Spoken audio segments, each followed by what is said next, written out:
وبركاته. إن الحمد لله نحمده ونستعينه ونستغفره ونؤمن به ونتوكل عليه ونعوذ بالله من شرور أنفسنا ومن سيئات أعمالنا. من يهده الله فلا مضل له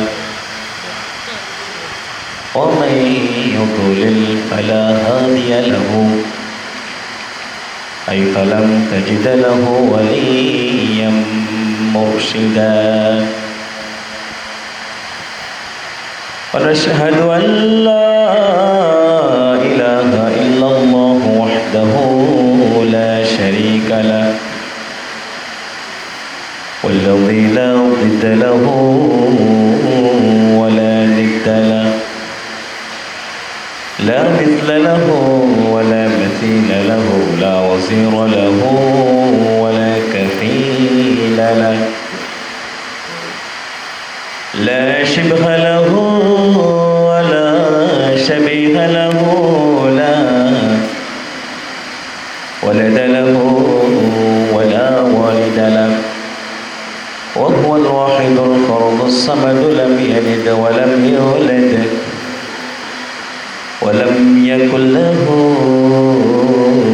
كفوا أحد. ونشهد أن سيدنا ونبينا وحبيبنا وبشيرنا ونذيرنا وطبيبنا طبيب أرواحنا وحبيبنا وحبيب ربنا محمدا عبد الله ورسوله أرسله بالحق بشيرا ونذيرا وداعيا إلى الله بإذنه وسراجا منيرا. أما بعد فقد قال الله تعالى في كلامه المجيد وفي فرقانه الحميد. أعوذ بالله من الشيطان الرجيم. بسم الله الرحمن الرحيم. من عمل صالحا فلنفسه ومن أساء فعليها وما ربك بظلام للعبيد. قال تعالى في شان حبيبه إن الله وملائكته يصلون على النبي يا أيها الذين آمنوا صلوا عليه وسلموا تسليما. اللهم صل على محمد وعلى آل محمد كما صليت على إبراهيم وعلى آل إبراهيم إنك حميد مجيد. اللهم بارك على محمد وعلى آل محمد كما باركت على إبراهيم وعلى آل إبراهيم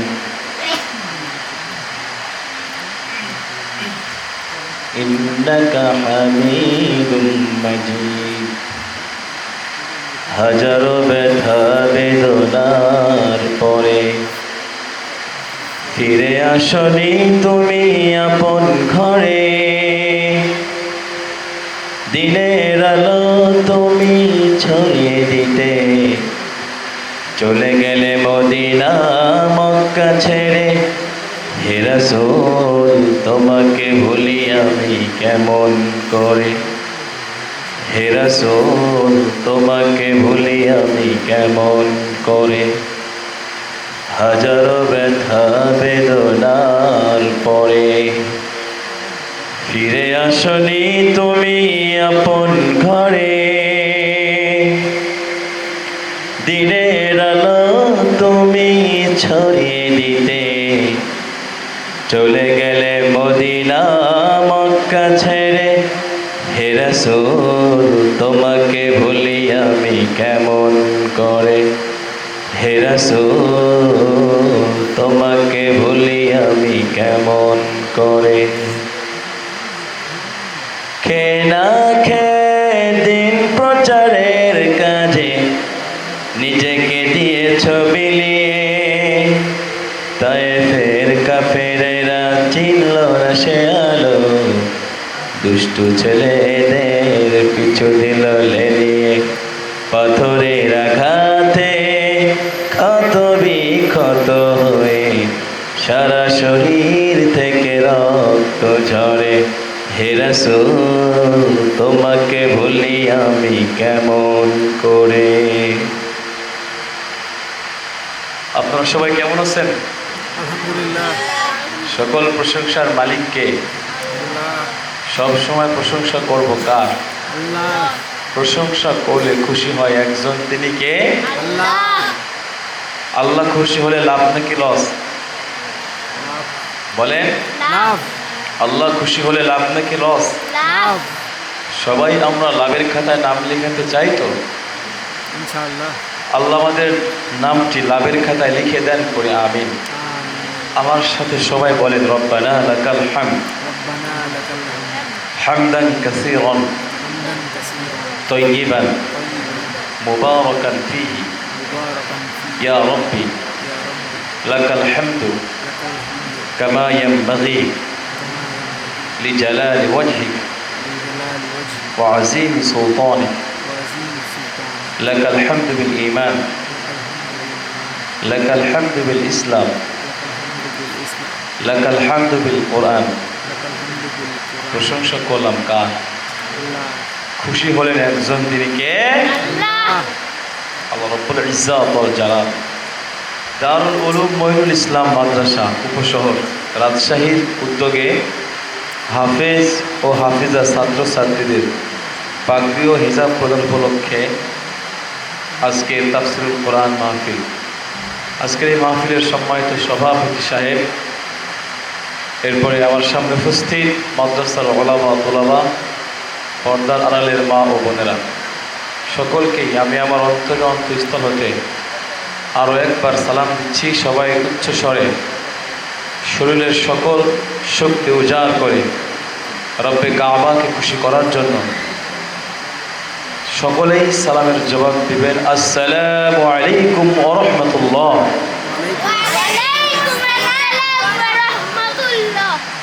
আমি বেশি ভূমিকা নেব না, যেহেতু মাদ্রাসার উদ্যোগে হাফেজ হাফেজাদের পাগড়ি দেওয়ার উদ্দেশ্যে আজকের এই মাহফিল। আজকের আমার আলোচ্য বিষয় হচ্ছে মাদ্রাসায় পড়লে দুনিয়াতে কী লাভ, এরপরে মৃত্যুর সময় কী লাভ, পরকালে কী লাভ। এই বিষয়ে আমি আপনাদের সামনে আলোচনা করব, বলি ইনশাআল্লাহ।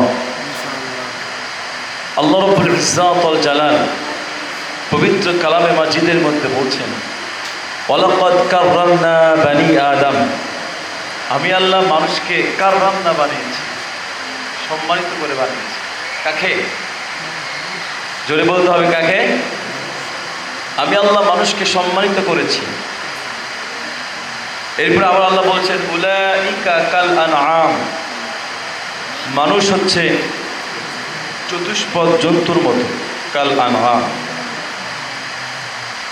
এরপর আল্লাহ বলছেন, বালহুম আদাল, চতুষ্পদ জন্তুর চেয়েও নিকৃষ্ট। আবার এক জায়গায় বলছেন, উলাইকা হুম খায়রুল বারিয়া, মানুষ হচ্ছে সৃষ্টির শ্রেষ্ঠ। আবার আল্লাহ আরেক জায়গায় বলছেন, উলাইকা হুম শাররুল বারিয়া, মানুষ হচ্ছে সৃষ্টির শ্রেষ্ঠ। তাহলে আল্লাহর কথা কয় রকম? যদি এই কথাটা মনোযোগ দিয়ে আপনারা শুনেন তাহলে সবাই উত্তর দিতে পারবেন। আল্লাহর কথা দুই রকম হচ্ছে না? আল্লাহ বলছেন মানুষকে সম্মানিত করেছি, আবার আল্লাহ বলছেন যে মানুষ হচ্ছে চতুষ্পদ জন্তুর মতো, তার চেয়েও নিকৃষ্ট। আবার আল্লাহ বলছেন মানুষ হচ্ছে সৃষ্টির শ্রেষ্ঠ, আবার বলছেন মানুষ হচ্ছে সৃষ্টির উৎকৃষ্ট নিকৃষ্ট। তাহলে আল্লাহর কথার ভিতরে ভেজাল আছে না নাই? হ্যাঁ, আল্লাহর কথার ভিতরে ভেজাল আছে? জোরে বলতে হবে আছে আছে। আল্লাহর কথার ভিতরে কোনো রকমের ভেজাল নাই। আমাদেরকে জানতে হবে কোন মানুষ সৃষ্টির শ্রেষ্ঠ আর কোন মানুষ সৃষ্টির নিকৃষ্ট। এটা জানবো বলে ইনশাআল্লাহ আল্লাহ তাআলা জানিয়ে দিয়েছেন কোন মানুষ সৃষ্টির শ্রেষ্ঠ। আল্লাহ বলছেন ইন্না দীনা ইনদাল্লাহিল ইসলাম, যারা পরিপূর্ণ দ্বীন মানবে তারা হচ্ছে সৃষ্টির শ্রেষ্ঠ। সুবহানাল্লাহ বলেন। পরিপূর্ণ দ্বীন শেখানো হয় কোথায়? কলিজার টুকরা প্রিয় ভাইরা আমার, সবাই বলেন পরিপূর্ণ দ্বীন শেখানো হয় কোথায়? মাদ্রাসায়। ধরে বলেন মাদ্রাসায়। মাদ্রাসা তালিবুল ইলমরা ঘুমোতে যাওয়ার দোয়া কি জানা আছে না নাই? ঘুমোতে যাওয়ার দোয়া কি কে বলতে পারে? সবাই বলেন আল্লাহুম্মা। তারপরে হ্যাঁ, ওয়াশরুমে যাওয়ার দোয়া আছে না নাই? আবার ওয়াশরুম থেকে বের হওয়ার দোয়া আছে না নাই? জুব্বা পরার দোয়া আছে না নাই? দুধ খাওয়ার দোয়া আছে না নাই? নামাজে দাঁড়ানোর সময় দোয়া আছে না নাই? নামাজের মধ্যেও দোয়া আছে না নাই? পরিপূর্ণ ইসলাম, পরিপূর্ণ দ্বীন মানা হয়, শেখানো হয় একমাত্র মাদ্রাসায়। সুবহানাল্লাহ বলেন। তাহলে মাদ্রাসার গুরুত্ব আছে না নাই? জোরে বলতে হবে, মাদ্রাসার গুরুত্ব আছে না নাই? পাকিস্তানের একজন মুফতি, তার নাম হচ্ছে চিফ জাস্টিস মুফতি তকি ওসমানী হাফিজাহুল্লাহ। তিনি একবার রাষ্ট্রীয় কাজে পাকিস্তান থেকে ইরাকে সফর করলেন। ইরাকে সফর করার পরে রাষ্ট্রীয় কাজে সে ব্যস্ত থাকে। দিনের কাজের সময় খুবই কম লাগাইতে পারে। তবে কেউ যদি দিন মেনে রাষ্ট্রের খাদেম হয়ে যায়, এটাও সওয়াবের কাজ। সুবহানাল্লাহ বলেন। কেউ যদি দিন মেনে, ইসলাম মেনে, সাইয়েদনা ওমর ফারুক রাদিয়াল্লাহু তাআলা আনহু যেভাবে রাষ্ট্র পরিচালনা করেছেন সেইভাবে যদি কোনো নেতা রাষ্ট্র পরিচালনা করে, এইটাও সওয়াবের কাজ হয়ে যায়। সুবহানাল্লাহ বলেন। পাকিস্তানের মুফতি তাকি ওসমানী হাফিজাহুল্লাহ, তিনি রাষ্ট্রীয় কাজে পাকিস্তান থেকে ইরাকে সফর করলেন। ইরাকে সফর করার পরে প্রত্যেক দিন সে বিভিন্ন জায়গায় মিটিং করেন। দিনের কাজে সময় ব্যয় করতে পারেন না। মুফতি তাকি ওসমানী হাফিজাহুল্লাহ একদিন হোটেলে বসে থেকে তার ডায়েরিটা উলট পালট করতেছে। দেখি তো কোন দিন সরকার আমাকে ছুটি দিয়েছে। ডায়েরির পৃষ্ঠা উল্টাইতে দেখে সরকার তাকে একদিন ছুটি দিয়েছে। সে তো মহা খুশি যে সরকার আমার একদিন ছুটি দিয়েছে, বড্ড খুশি। এই একটা দিন আমি কাদের সঙ্গে দেখা করব? এই একটা দিন ইরাকে যতগুলি মাদ্রাসা আছে বিভিন্ন মাদ্রাসাগুলো আমি ভিজিট করব। সুবহানাল্লাহ বলেন। কলিজার টুকরা প্রিয় ভাইরা আমার, চিফ জাস্টিস মুফতি তাকি ওসমানী হাফিজাহুল্লাহ তিনি যেই দিন ছুটি রয়েছেন সেই দিন তাড়াতাড়ি বের হয়ে পড়লেন, কারণ বিভিন্ন মাদ্রাসায় তাকে যেতে হবে। বাইরে বের হওয়ার পরে কয়েকজন জওয়ানকে ডাকলেন। দেখার পরে বললেন এই জায়গায় কোন জায়গায় কওমি মাদ্রাসা রয়েছে, মাদ্রাসার ঠিকানা একটু দাও, এই জায়গায় আমি যেতে চাই।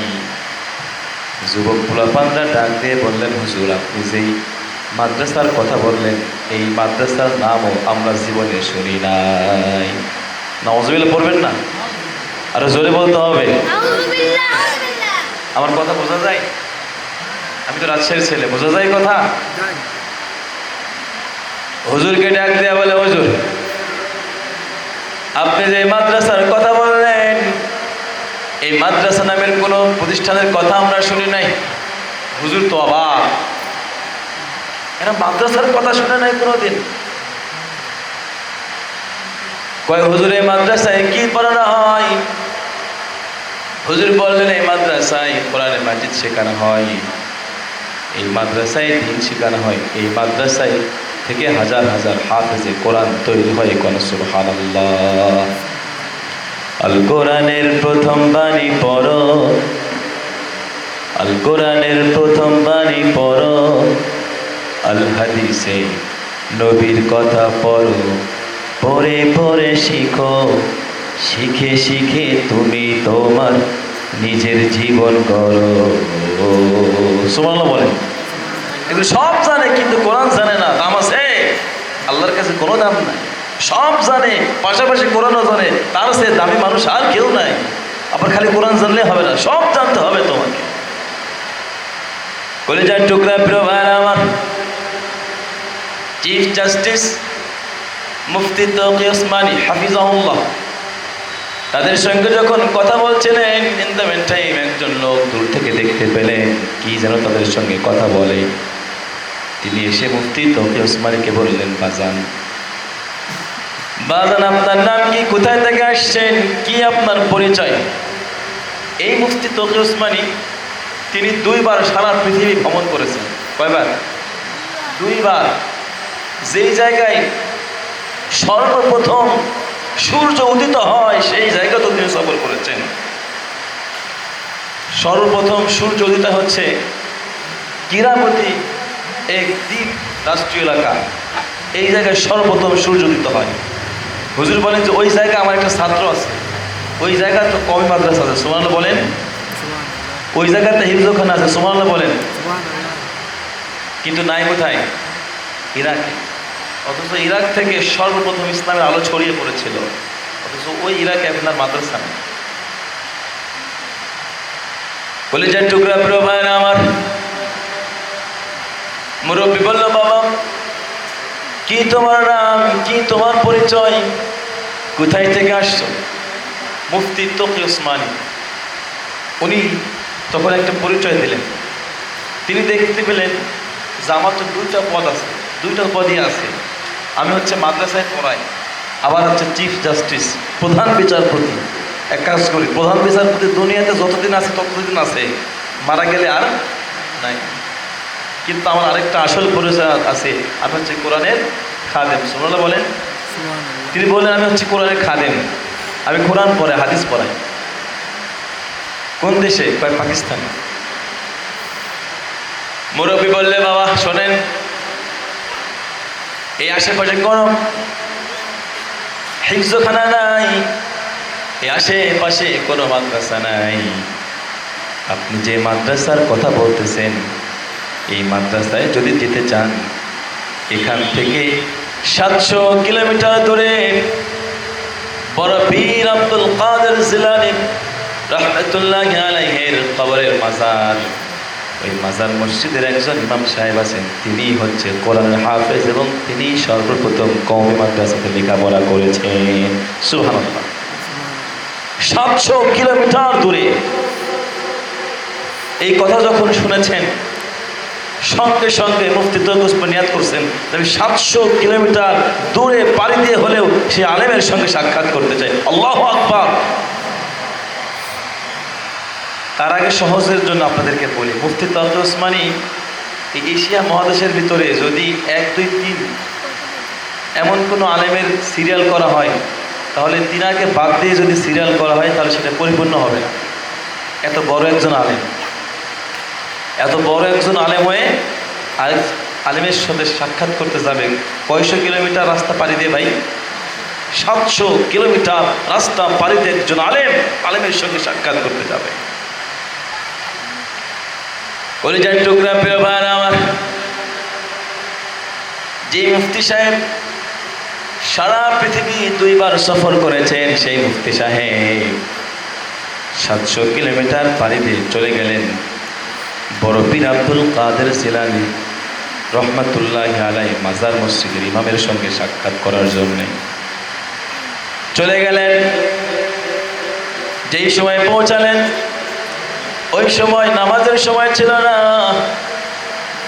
মুফতি তাকি উসমানী হাফিজাহুল্লাহ ভাবলেন এই সময় নামাজের সময় না, ইমাম সাহেব হয়তো বা বাসায় আছেন, নয়তো কোনো মাদ্রাসায় আছেন, নয়তো কোথাও আছেন, এখন তো নামাজের সময় না, এখন তাকে খুঁজে পাওয়া যাবে না।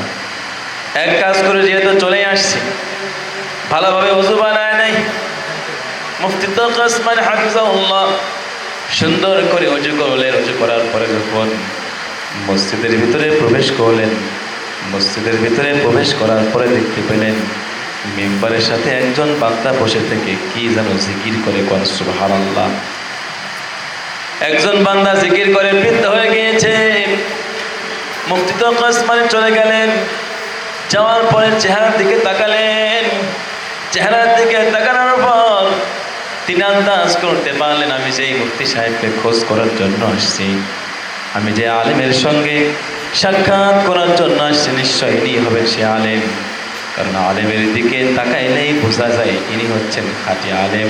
আলেমের চেহারার ভিতরে একটা আলাদা নূর রেখে দিয়েছেন একজন, তিনি কে? আল উলামা ওয়ারাসাতুল আম্বিয়া। আলেমরা হচ্ছে নবীদের ওয়ারিস।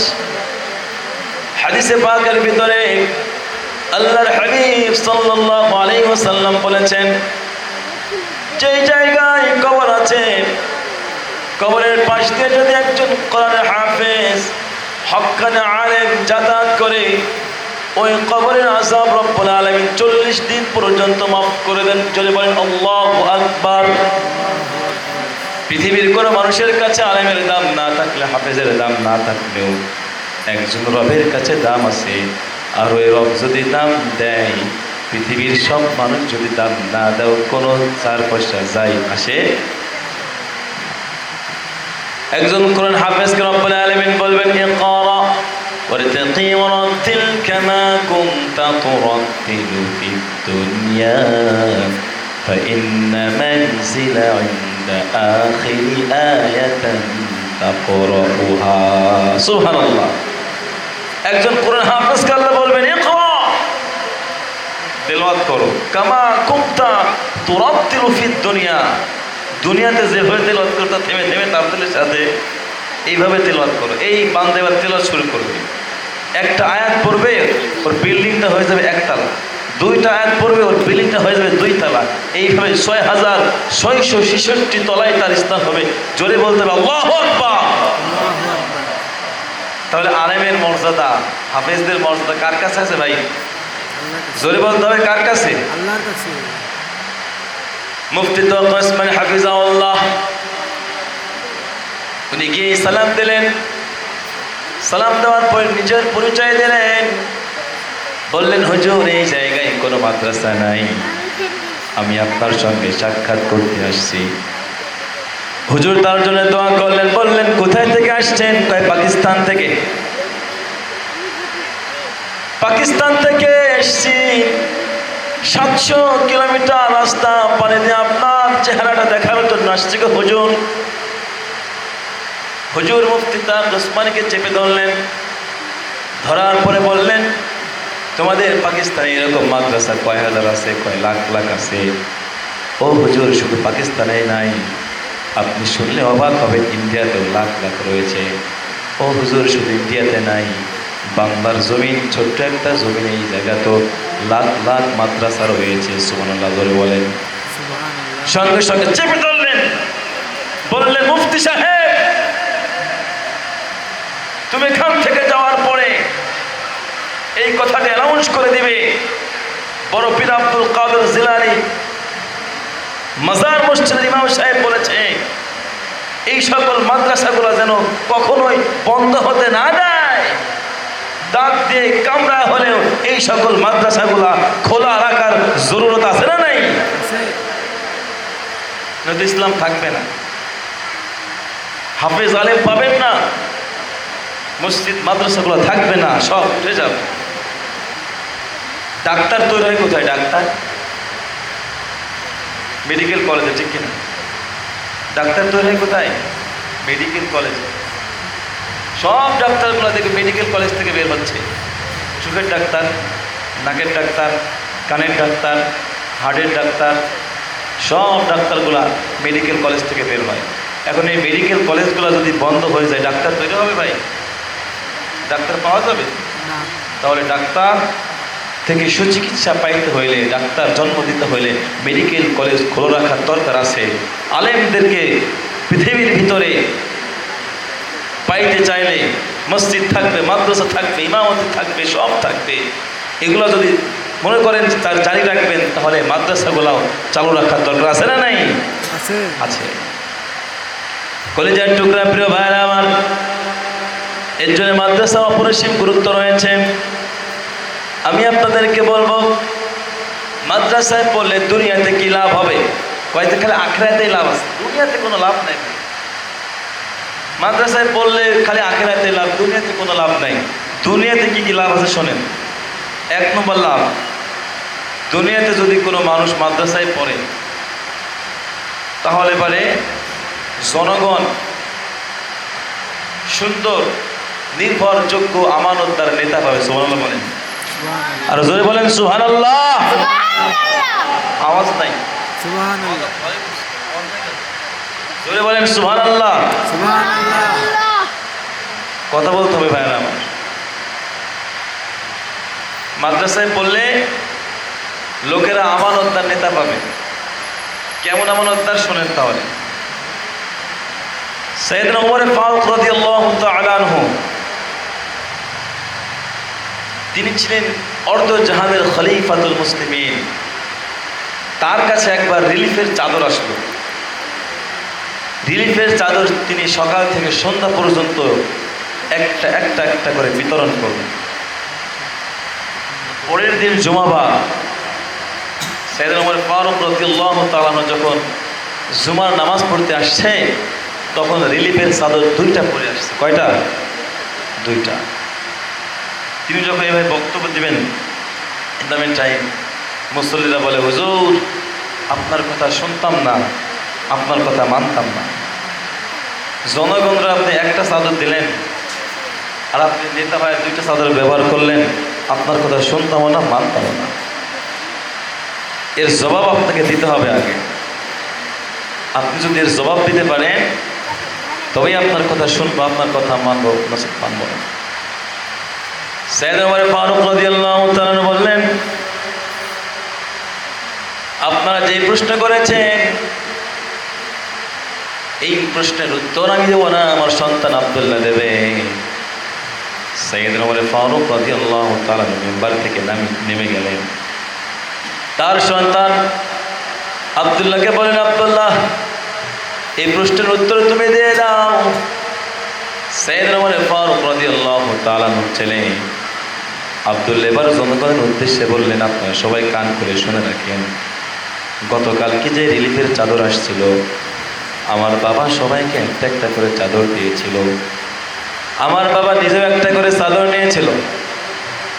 কিন্তু আজকে জুমার দিন আমার বাবা যখন নামাজে আসবে, আমার বাবা জুমার দিনে একটা ভালো পোশাক পরে নামাজে আসবে, সেই পোশাকটাও আমার বাবার ঘরে নেই। করোনা সুবহানাল্লাহ। অর্ধেক পৃথিবীর খলিফা। এখন প্রশ্ন আসছে যে ওমর রাদিয়াল্লাহু তাআলা কোন মাদ্রাসায় পড়ছিল? আপনি যে বললেন যে মাদ্রাসায় পড়লে আমানতদার নেতা পাওয়া যায়, তো ওমর রাদিয়াল্লাহু তাআলা কোন মাদ্রাসায় পড়ছিল? ওমর রাদিয়াল্লাহু তাআলা আসহাবে সুফাই নবীজির মাদ্রাসায় লেখাপড়া করছিল। সুবহানাল্লাহ বলেন। আর আমার নবী আল্লাহর থেকে ইলম অর্জন করেছেন। কার থেকে? আল্লাহর থেকে। কলিজার টুকরা প্রিয় ভাইরা আমার, বলছিলাম আমার বাবার দ্বিতীয় আর কোনো পোশাক নাই। যে চাদরটা আমার বাবার গায়ে দেখেন, এই চাদরটা দিয়ে ঊর্ধ্বাংশ ঢাকলে নিম্ন অংশ বের হয়ে যায়।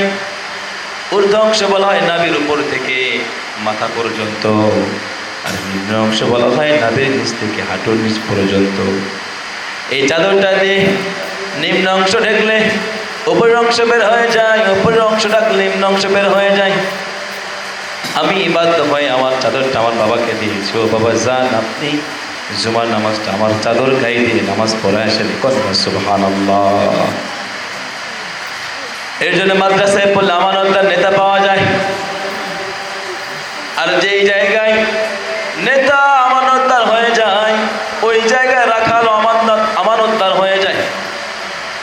সাইয়েদনা ওমর ফারুক রাদিয়াল্লাহু তাআলা আনহু এক হাওরের মধ্যে দিয়ে যাচ্ছিলেন। ইন দ্য মিন টাইম দেখতে পেলেন একজন রাখাল ছাগল চড়াই। সাইয়েদনা ওমর ফারুক রাদিয়াল্লাহু তাআলা আনহু রাখালটিকে পরীক্ষা করার জন্য বললেন, ভাই রাখাল, তুমি তো যখন ক্ষুধা লাগে এই ছাগল থেকে দুধ দহন করে দুধ পান করো। কয় হ্যাঁ, একটু আগ দিয়ে দুধ পান করলাম। সাইয়েদনা ওমর বলেন, ভাই আমার প্রচুর পরিমাণ ক্ষুধা লাগছে, যদি তোমার সামর্থ্য হয় একটু দুধের ব্যবস্থা করে দাও। রাখাল বলল, না, দুধ দেওয়া যাবে না, কারণ এই দুধ খাওয়ার অনুমতি মালিক শুধু আমার দিছে, আপনারা দেয় নাই। শুধু আমার দিছে, আপনারা দেয় নাই। মালিকের বিনা অর্ডারে দুধ দিতে পারবো না। কথা শুনতেছেন ভাইরা আমার? কথা মনে হয় শুনতেছেন না আপনারা? শহরের মানুষ তো শিক্ষিত, তো এরা তো মানুষ। কথা আপনারা শুনতেছেন ভাইরা আমার? একবার তাকবীর দেন তো, সবাই বলেন লিল্লাহে তাকবীর, লিল্লাহে তাকবীর। আল কোরআনের আলো, আল কোরআনের আলো, আল হাদিসের আলো, কোরআন সুন্নাহর আলো, সংসদের আলো, আল হাদিসের আলো। লিল্লাহে তাকবীর। পিছনের ভাইরা তোমরা একটু দাঁড়াও তো দেখি, দাঁড়াও তো, মানে তোমরা দাঁড়াও, দাঁড়াও দাঁড়াও, একটু দাঁড়াও, দাঁড়াও দাঁড়াও, একটু দাঁড়াও। এবার একটু সামনের দিকে, সামনে আসো, আসো, আবার আগে বসে, এদিকে আসেন, এদিকে আসেন।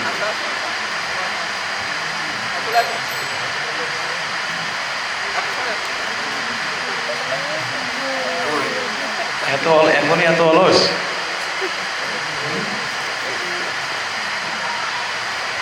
কষ্ট দিলাম আপনাদের? হ্যাঁ, বদদোয়া দিয়েন না। হুজুর আসছিল শীতের মধ্যে, এক জায়গায় বসছিল, গরম হয়ে গেছিল, আবার দাঁড় করা সামনে দিকে নিয়ে গেছে। বদদোয়া দিন না পরে। কথা শুনতেছেন ভাইরা আমার? মনোযোগ সহকারে শুনেন, অনেক কিছু শিখতে পারবেন ইনশাআল্লাহ। তো পরীক্ষা করার জন্য বলেন, আমার একটু দুধ দাও। উনি বললেন, না, এই দুধ খাওয়ার অনুমতি শুধু আমার আছে, তবে বেশি খাওয়ার অনুমতি নাই। ক্ষুধা লাগলে জীবন বাঁচানোর জন্য খাওয়ার অনুমতি আছে।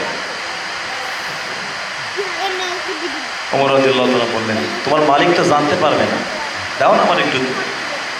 কয় না, দেওয়া যাবে। ওমর রাদিয়াল্লাহু তাআলা বললেন যে আরেকটু পরীক্ষা করা যাক। বললেন, শোনো, তুমি একটা ছাগল আমার কাছে বিক্রয় করে দাও। ছাগল বিক্রয় করে দিলে লাভ হচ্ছে তোমার বেশি। তুমি যেই টাকাটা পাবে এই টাকাটা তোমার হয়ে যাবে। মালিককে গিয়ে বলবো ছাগল একটা ভাগে খায় ফেলছে, আর মাঝখান থেকে আমি আমার শরীরটা একটু বাঁচবে, আমার তৃষ্ণা নিবারণ হবে, শক্তি পাবো। তো সেই রাখাল তো জানে না যে এটা খলিফাতুল মুসলিমিন ওমর। রাখাল এবার চিৎকার দিয়ে আওয়াজ করে বলে, এই বেটা, তুমি কি কথা বলেছো জানো? আমার মালিক আমাকে যে পরিমাণে বিশ্বাস করে, আমি যদি গিয়ে একবার বলি যে বাঘে খাওয়া ফেলছে, দ্বিতীয়বার আর কোনো কথা বলবে না।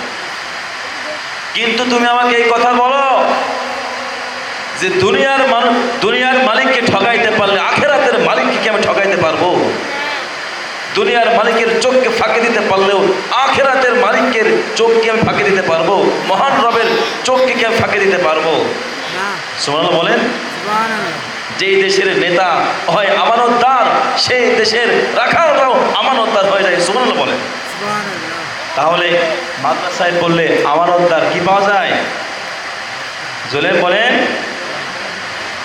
মাদ্রাসায় পড়লে আমানতদার নেতা হওয়া যায়। জাতি পায় আমানতদার নেতা। সুবহানাল্লাহ বলেন।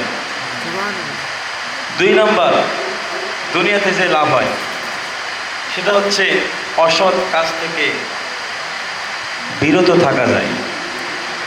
অসৎ কাজ থেকে বিরত থাকা যায়। যারা ইলম অর্জন করে তাদেরকে দুনিয়ার সকল অসৎ কাজ থেকে একজন হেফাজত করেন, তিনি কে? আল্লাহ। আল্লাহ পাক। তাফসিরের মধ্যে আসছে সাইয়েদনা ইউসুফ আলাইহিস সালাম, নাম শুনেছেন আপনারা?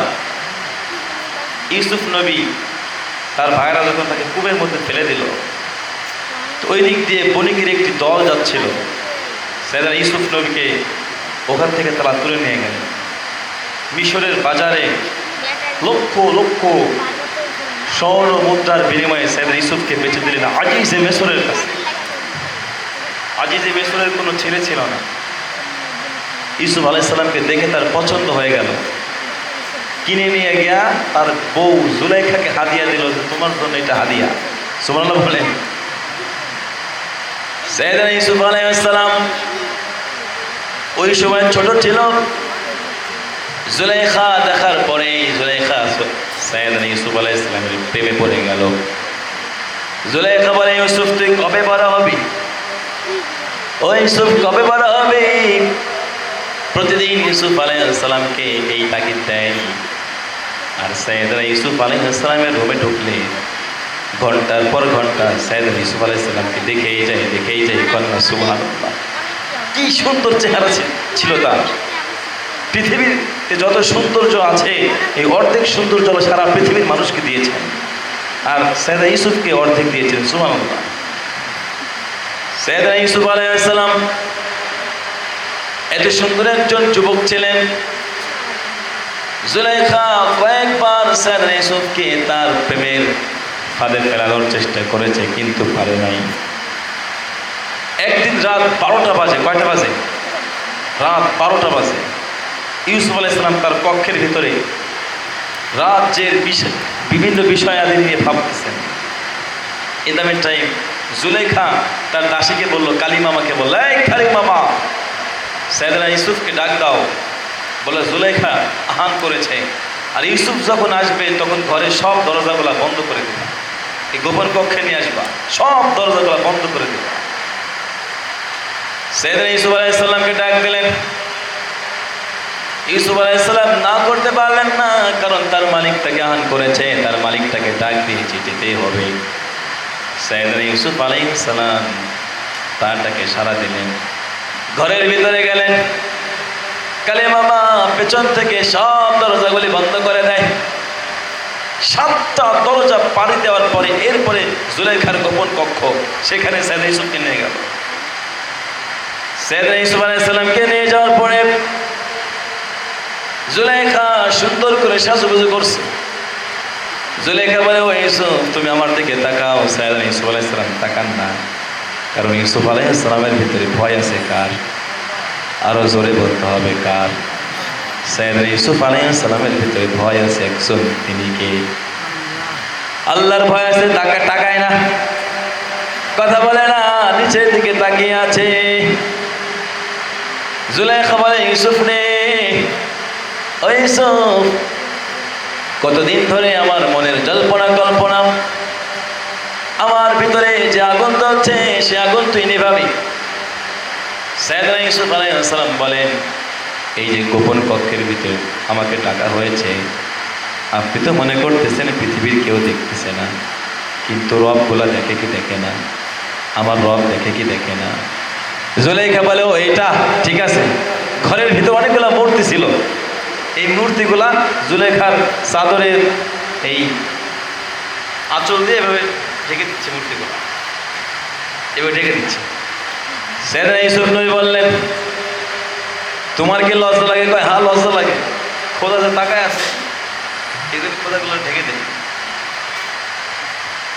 সাইয়েদনা ইউসুফ নবী বললেন, যেই খোদাগুলি কিছুই করতে পারে না,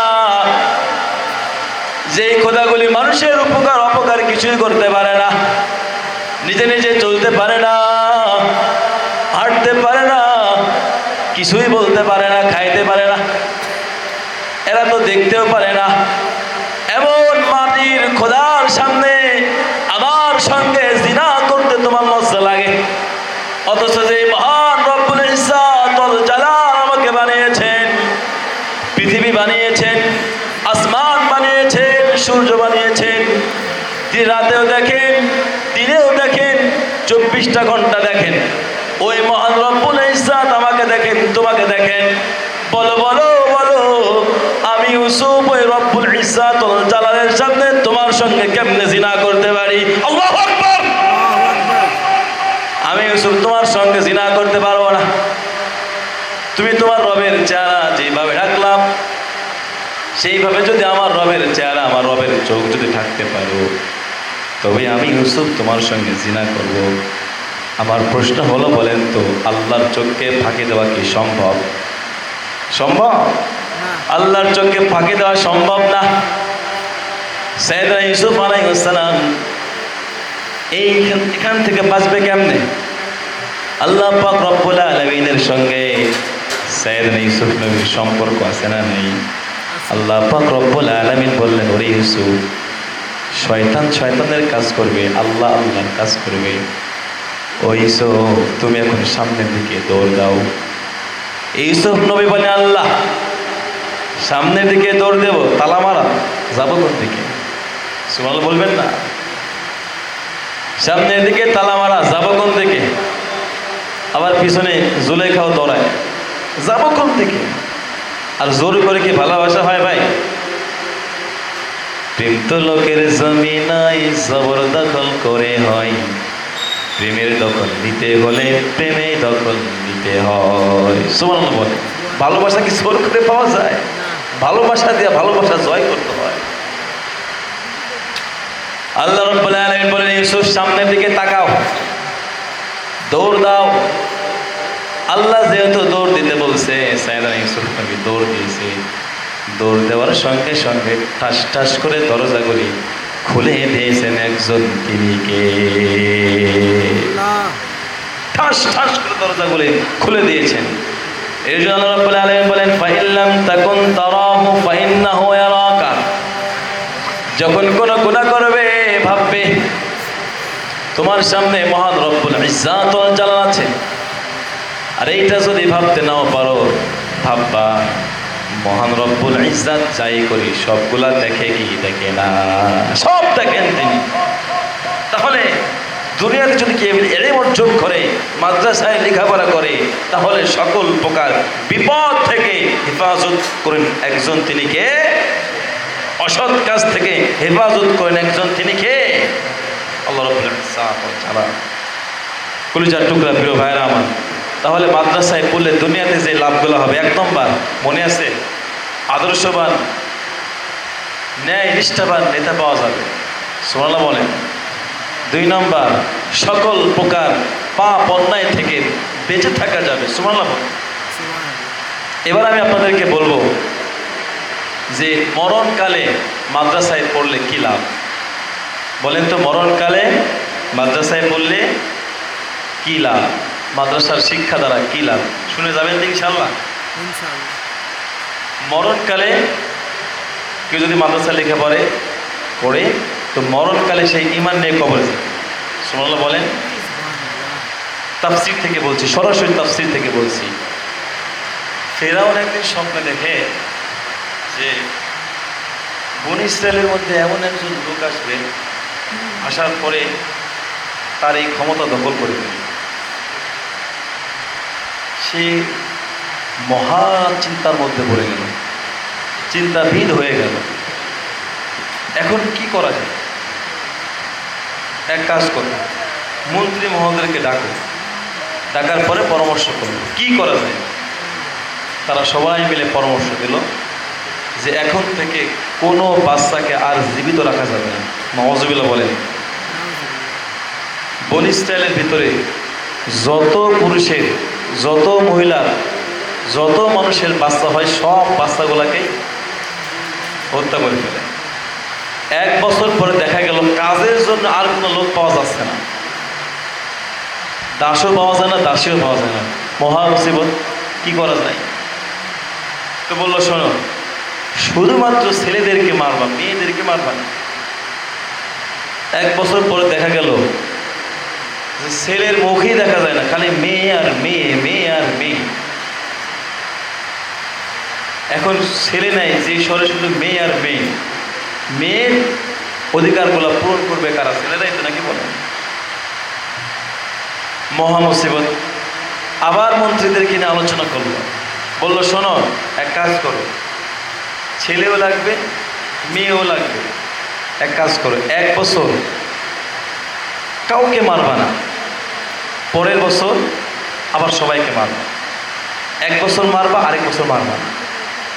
ঠিক আছে। তো যেই বছর কাউকে মারবা না, ওই বছর সাইয়েদনা হারুন আলাইহিস সালাম পৃথিবীতে আসলেন। সুবহানাল্লাহ বলেন। হারুন আলাইহিস সালাম পৃথিবীতে আসলেন। যেই বছর সবাইকে মারবা, সেই বছর সাইয়েদনা মূসা আলাইহিস সালাম পৃথিবীতে আসলেন। বিপদ কি বিপদ না? সাইয়েদনা মূসা আলাইহিস সালাম যখন পৃথিবীতে আসলেন, আসার পরে পরের দিন সকালবেলায় ফেরাউনের লোকেরা তল্লাশি শুরু করে দিল, কোন বাসায় বাচ্চা সন্তান জন্মগ্রহণ করেছে। গ্রামের ভিতরে মানুষের বাড়ি বাড়ি গিয়ে তল্লাশি শুরু করলো। সাইয়েদনা মূসা আলাইহিস সালামের মা দেখতে পেল যে ফেরাউনের লোকেরা আমার এদিকে আসতেছে, আমার ছেলেকে হয়তো মেরে ফেলবে, কিন্তু একটু আসার পরে তার থেমে গেল, যে বললো এইদিকে আমরা আগামীকালকে যাবো, আজকে আর যাবো না, সবাই চলে গেল। সাইয়েদনা মূসা আলাইহিস সালামের মা সিজদায় পড়ে গেলেন, রব্বুল আলামিনকে ডেকে বলেন, আল্লাহ ও আল্লাহ, আগামীকাল সকালবেলায় ফেরাউনের লোকেরা আমার কাছে আসবে, আমার বাসায় আসবে, আমার ছোট্ট ছেলেকে যদি তারা পেয়ে যায়, ছোট্ট ছেলেকে মেরে ফেলবে। আল্লাহ ও আল্লাহ, আমি এখন কি করব? তুমি রাস্তা দেখায় দাও, তুমি পথ বলে দাও। আল্লাহ রব্বুল ইজ্জাত ওয়াল জালাল বললেন, ওরে মুসলমান, টেনশন করিস না, ভয় করিস না, টেনশন করো না, ভয় করো না। আল্লাহ রব্বুল আলামিন আছে না নাই? জোরে বলেন, আছে না নাই? আমি আল্লাহ রব্বুল আলামিন আছি, আমি রব্বুল আলামিন থাকবো। আল্লাহ পাক রব্বুল আলামিন ওহীর মাধ্যমে জানিয়ে দিলেন, আগামীকাল সকালবেলায় যখন ফেরাউনের লোকেরা তোমার ছেলের তল্লাশিতে আসবে, তুমি তোমার সন্তানকে চুলার ভিতরে ফেলায় দিয়ে আগুন জ্বালাই দিবা, এরপরে যা করার আমি করবো। কোন সুবহানাল্লাহ।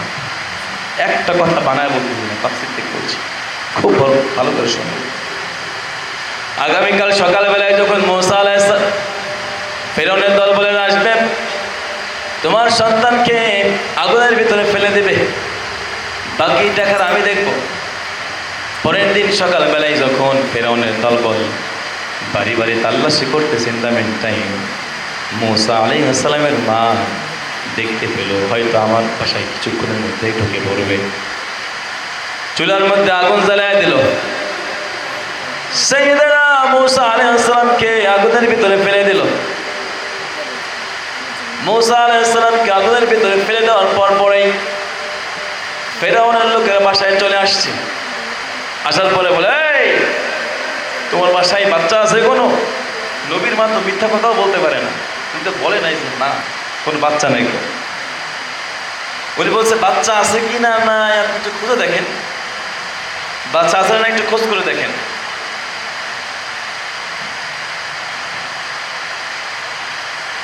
বাচ্চা আছে না একটু খুঁজে দেখেন। খবর এবার তাল্লাশি শুরু করছে, কোথাও বাচ্চা নেই, সব খোঁজা শেষ। এবার আসবে চুলার দিকে। আসার সময় দেখে দাও দাও দাও দাও করে আগুন জ্বলছে, আর আগুনের যে তাপ, অনেক দূর থেকে তাপ গায়ে লাগে। ফেরাউনের দলবল বলল, এই মহিলা, তোমার রান্নাঘরের ভিতরে দাও দাও করে আগুন জ্বলতেছে, তুমি কি করতেছো? আগুন নিভায় দাও। এই কথা বলার পর তারা ঘর থেকে বের হয়ে গেল। ওইদিকে সাইয়েদনা মূসা আলাইহিস সালামের মা চোখের পানিগুলা ছেড়ে ছেড়ে কান্না করে, আল্লাহকে ডেকে বলে, আল্লাহ, আপনি আমার সন্তানকে আগুনের ভিতরে ফেলতে বলেছেন, আবেগের চোটে পড়ে আমি আগুনের ভিতরে ফেলে দিয়েছি। আল্লাহ, মনে হয় আমার সন্তান আর বেঁচে নাই। সাইয়েদনা মূসা আলাইহিস সালামের মা এইবার চুলার দিকে গিয়ে দেখে চুলার আগুন সঙ্গে সঙ্গে নিভে গিয়েছে। আর সাইয়েদনা মূসা আলাইহিস সালাম ওই চুলার ভিতরে জান্নাতি আঙ্গুর নিয়ে খেলাধুলা করতেছে। কোন সুবহানাল্লাহ। খেলাটা কার ভাই? জোরে বলেন, খেলাটা কার? Allah. ওয়ামাকারু ওয়ামাকারাল্লাহ ওয়াল্লাহু খায়রুল মাকিরিন। খেলাটা হচ্ছে আল্লাহ। এবার মূসা আলাইহিস সালামের মা বললেন, আল্লাহ আজকের দিন আমার ছেলে বেঁচে গেল, কিন্তু কালকে আমার ছেলে বাঁচবে কেমনে? আজকে না হয় বেঁচে গেল, কালকে বাঁচবে কেমনে? আল্লাহ রাব্বুল আলামিন বলছেন আল্লাহ রাব্বুল আলামিন বলছেন যে হে মূসার মা, তোমার সন্তান আর আমার নবী, তোমার টেনশন আছে আর আমার টেনশন নাই। আগামীকাল সকালেও আমি মূসাকে বাঁচায় দেবো। সুবহানাল্লাহ বলেন। টেনশন করো না, আমি বাঁচাবো। মূসা আলাইহিস সালামের মা শুয়ে আছে। ইন দ্য মিন টাইম আল্লাহ তাআলা মূসা আলাইহিস সালামের মাকে বললেন, আগামীকাল সকাল হইলেই তুমি তোমার সন্তানকে পানির মধ্যে ভাসায়। সুবহানাল্লাহ বলেন। পানির মধ্যে ভাসায় দিন। পানির মধ্যে ভাসায়, তাহলে তো সিন্দুক লাগবে, সিন্দুক পাবে কোথায়? সকাল হওয়ার পরে টেনশন, সিন্দুক কই পাবো, সিন্দুক কই পাবো? আর সিন্দুকটাও তো এমন হওয়া লাগবে যে সিন্দুকের ভিতরে কোনো রকমের পানি ঢুকতে পারবে না, এমন সিন্দুক হওয়া লাগবে। কি করা যায়? কিন্তু সামনে তাকিয়ে দেখে একজন সাদা ধবধবে পোশাক পরিহিত লোক তার সামনে দাঁড়ায় আছে। সুবহানাল্লাহ বলেন। সাদা ধবধবে পোশাক পরিহিত লোক, একজন যুবক দাঁড়িয়ে আছে। এই যুবকটি ডেকে ডেকে বলে, কে আছেন? হরেক রকমের সিন্দুক বানায় নেবেন। হরেক রকমের সিন্দুক এই জায়গায় বানানো হয়। সাইয়েদনা মূসা নবীর মা বললেন, এই তো লোক পাইছি, এখানে নাকি হরেক রকমের সিন্দুক বানানো হয়। সাইয়েদনা মূসা আলাইহিস সালামের মা বললেন, আমি আপনার কাছে একটা সিন্দুক বানাতে চাই। কয়, কেমন সিন্দুক বানাতে চান? অনেক রকমের সিন্দুক আমরা বানাই। একটা সিন্দুকের ভিতরে ড্রয়ার থাকবে, ওই ড্রয়ারের ভিতরে আরেকটা ড্রয়ার থাকবে, তার ভিতরে আরেকটা ড্রয়ার থাকবে, আরেকটা ড্রয়ার থাকবে।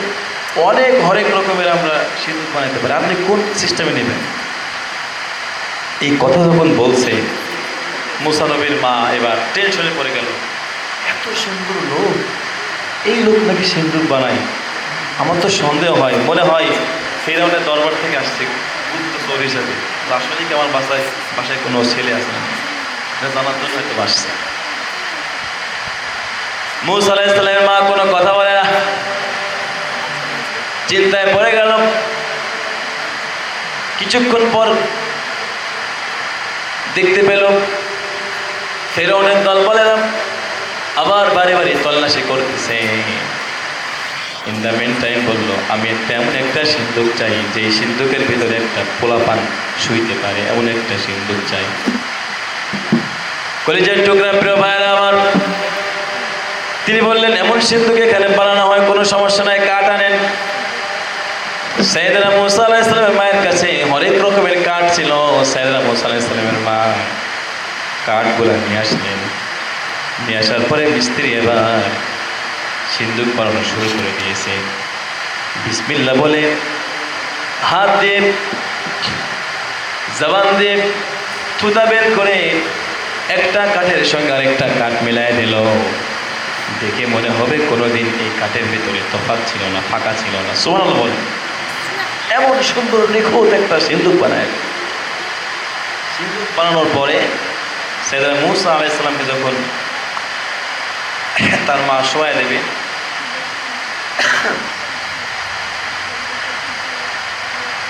একটু জিকির করেন ভাই।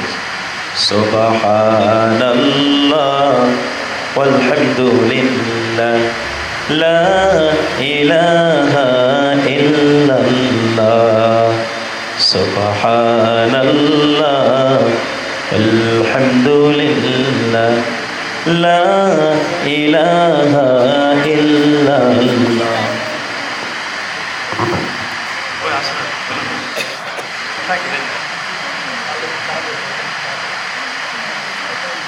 সুবহানাল্লাহ والحمد لله لا إله إلا الله তুমি আসমানে থাকো প্রভু আমি জমিনে তবু তোমারি প্রেম জমে হৃদয় গহীনে আমি তোমারি গোলাম গো অন্য কারণ আমি তোমারি গোলাম গো অন্য কারণ আলিমুল গায়ব তুমি মালিক রব্বানা আলিমুল গায়ব তুমি মালিক রব্বানা আল্লাহু আল্লাহু আল্লাহু আল্লাহ আল্লাহ আল্লাহু আল্লাহু আল্লাহ একটু জিকির করেন লা ইলাহা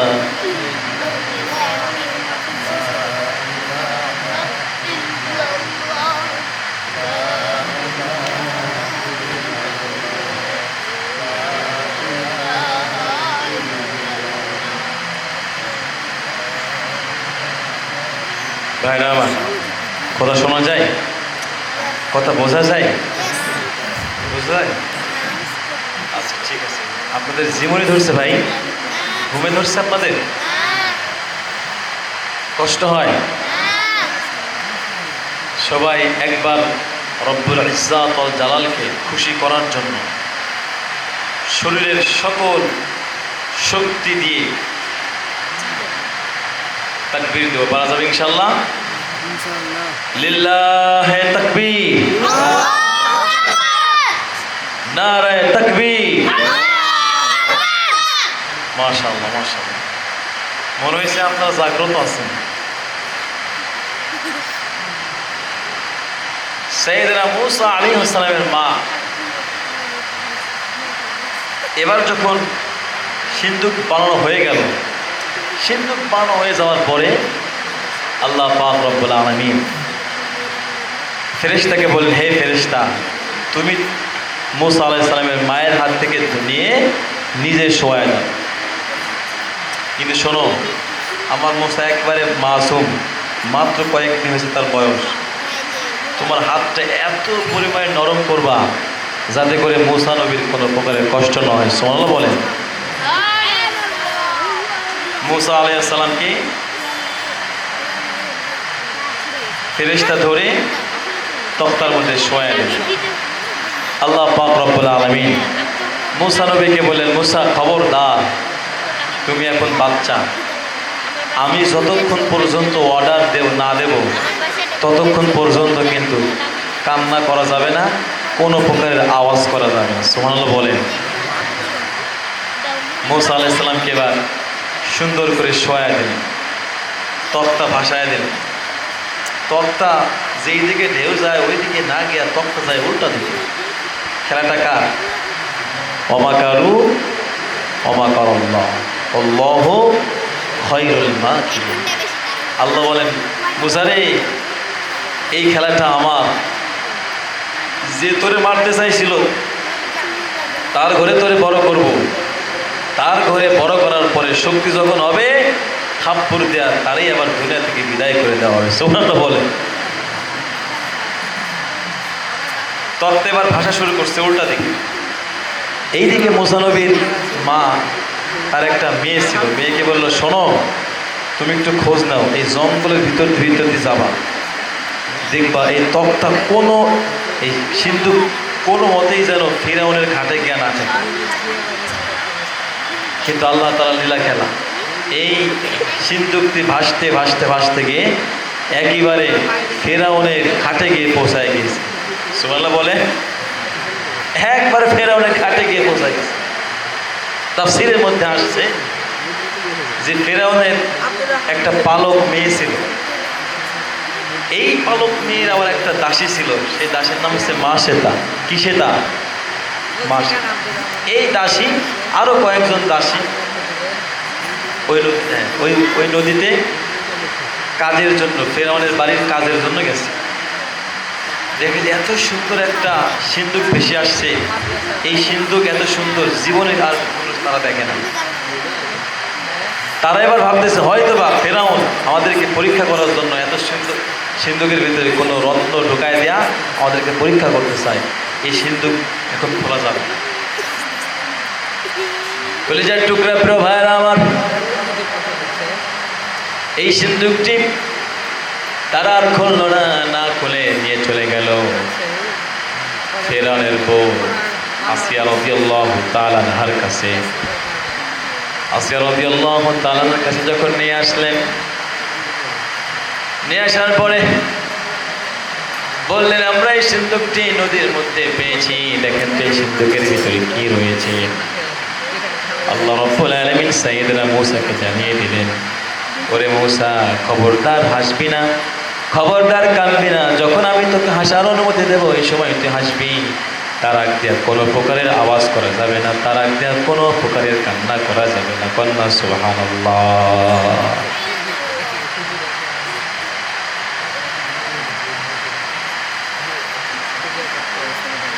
আল্লাহ রাব্বুল আলামিন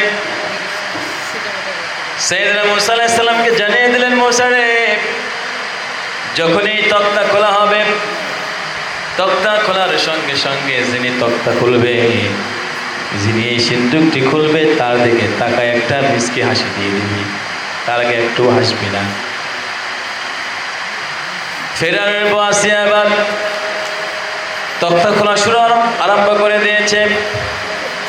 তক্তা খোলার পর আল্লাহ রাব্বুল আলামিন সাইয়েদনা মূসাকে জানিয়ে দিলেন, মূসা রে তার চেহারার দিকে তাকায় এমন একটা মায়াবী হাসি দিবি, সে যেন তোকে দেখলে পাগল হয়ে যায়। কোন সুবহানাল্লাহ। যখনই ফেরাউনের পর তক্তা খুলেছে, তক্তা খোলার পরে মূসা নবী শিশু বাচ্চা এমন মায়াবী একটা হাসি দিয়েছে, সঙ্গে সঙ্গে সাইয়েদনা সুমাইয়া রাদিয়াল্লাহু তাআলা পাগল হয়ে গিয়েছে। ফেরাউনের কাছে দৌড় দিছে, ফেরাউনকে ডাক দিয়ে বলে, আপনার একটা কথা বলতে চাই, আপনি একটু মেহেরবানি করে বাড়ির ভিতরে আসেন, আপনার একটা গোপন কথা বলতে চাই। ফেরাউন বলল, কি এমন গোপন কথা বলতে চাও, আমার এখানেই বলো। আমি কিন্তু একেবারে মিডিল পয়েন্টে চলে আসছি, মেইন পয়েন্টে চলে আসছি, এদিকে সেদিকে না তাকান, আমার দিকে তাকান, কথাগুলো ভালো করে বুঝে নেন। কেন আমি তাফসীর থেকে ঘটনাটা বললাম, এবার আপনারা ফিনিশিং পাবেন। সাইয়েদনা মূসা আলাইহিস সালাম ওই তখতার মধ্যে শুয়ে থেকে মিষ্টি মিষ্টি হাসে, আর এই সুন্দর মিষ্টি মিষ্টি হাসিটা দেয় একজন, তিনি কে রে ভাই? আল্লাহ। এই মিষ্টি মিষ্টি হাসিটা দেওয়ার শক্তি দিয়েছেন একজন আল্লাহ। সাইয়েদনা মূসা আলাইহিস সালাম মিষ্টি মিষ্টি হাসে, এইদিকে ফেরাউনকে ঘরের ভিতরে ডেকে নিয়ে আসার পরে সুমাইয়া রাদিয়াল্লাহু তাআলা আনহা বলেন, ওরে স্বামী, বিবাহের পরে আমি আপনার কাছ থেকে কোনো কিছুই চাই নাই, কোনো কিছুই আপনার থেকে চাই নাই, কোনো কিছুই তো আপনি দেন নাই, এমনকি একটা বাচ্চাও আপনি দিতে পারেন নাই। তাফসীরের কিতাবের মধ্যে আসছে ফেরাউন ছিল হিজড়া, কোনোদিন সুমাইয়া রাদিয়াল্লাহু তাআলা আনহার সঙ্গে সহবাস করতে পারে নাই। আল্লাহ পাক রব্বুল আলামিন সেই শক্তি তাকে দেয় নাই। ফেরাউন বলল, কি এমন কথা বলতে চাও? বললেন, একটা তক্তা ভেসে আসছিল, এই তক্তার ভিতরে একটা বাচ্চা পেয়েছি, এই বাচ্চাটা আপনি একটু দেখেন। ফেরাউন এবার দেখার পরে তারা গেছে, রে বাপরে, আমি স্বপ্নের ভিতরে সেই বাচ্চাটা দেখছিলাম, এইটাই সেই বাচ্চা, আমি মেরে ফেলবো, এইরকমই বাচ্চা আমি দেখছিলাম।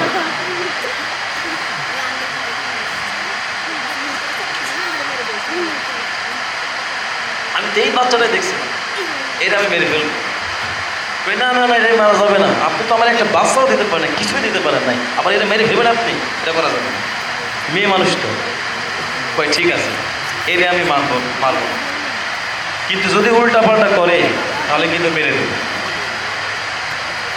এইবার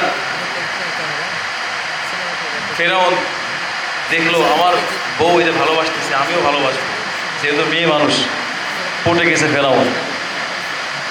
আল্লাহ পাক রব্বুল আলামিন সাইয়েদনা মূসা আলাইহিস সালামকে জানাই দিলেন, মূসা এতক্ষণ হাসতে বলছিলাম হাসছো, এখন কিন্তু কান্না করতে বলবো, এমন কান্না শুরু করবা এই কান্না কিন্তু আর থামাবো না, যখন আমি বলবো তখন থামাবো। সুবহানাল্লাহ বলে।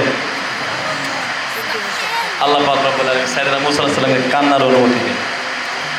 যখন কান্না শুরু করছে ফেরাউন এসে বলছে, আমার একটু কোলে দাও, আমার আব্বা কাঁদে কাঁদতে, আমার একটু কোলে দাও, আমার বাবা কাঁদো, ও বাবা কেঁদো না কেঁদো না, কিন্তু কান্নারও বাড়ায় না, চুপে না। ফেরাউন বুঝতে পারছে হয়তো বা দুধ খাবে। আল্লাহ বলছি, শোন, কারো দুধ মুখে দিবি না।